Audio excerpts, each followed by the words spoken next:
নির্বাচন নিয়ে পতিত স্বৈরাচার হাসিনার সুরে কথা বলছে অন্তর্বর্তী সরকার, এমন মন্তব্য করেছেন বিএনপি স্থায়ী কমিটির সদস্য আমির খসরু মাহমুদ চৌধুরী।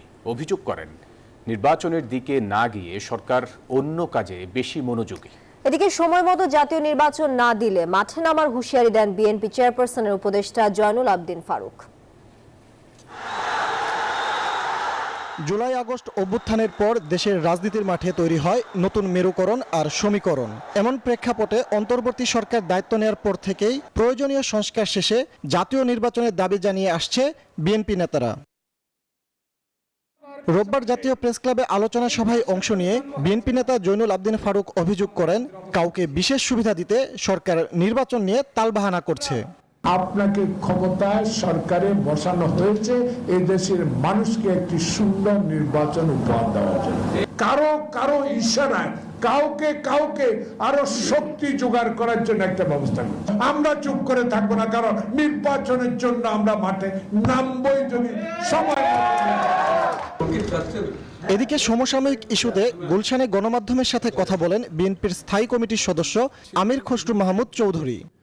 তাহলে বাংলাদেশের সরকারের 9 মাস পেরোলেও নির্বাচনের সুনির্দিষ্ট রুটম্যাপ না পাওয়ায় সংশয় প্রকাশ করেন তিনি।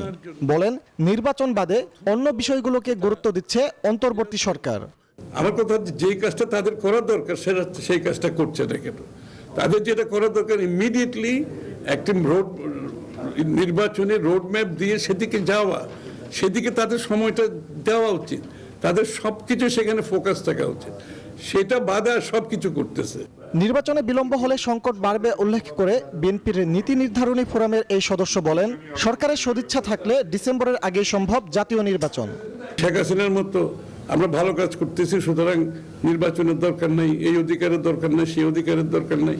আমরা তো ক্রমান্বয়ে দেখতেছি সেই দিকে আমরা যাচ্ছি। এখন থেকে যদি 3 মাস দেন, 4 মাস দেন, ডিসেম্বর তো অগস্ট, সেপ্টেম্বর, অক্টোবরে নির্বাচন হতে পারে। ডিসেম্বরে কেন যেতে হবে? যত বিলম্বিত হচ্ছে দেশের মানুষের সংখ্যা বাড়ছে। কোনো ব্যক্তি বা গোষ্ঠীর এজেন্ডা বাস্তবায়নের সংস্কার জনগণ দেখতে চায় না বলেও মন্তব্য করেন আমির খসরু। নির্বাচন হয়ে একটা গণতান্ত্রিক অর্ডারের দেশ না আসবে। ফজলে রাব্বি সৌরভ, নিউজ 24, ঢাকা।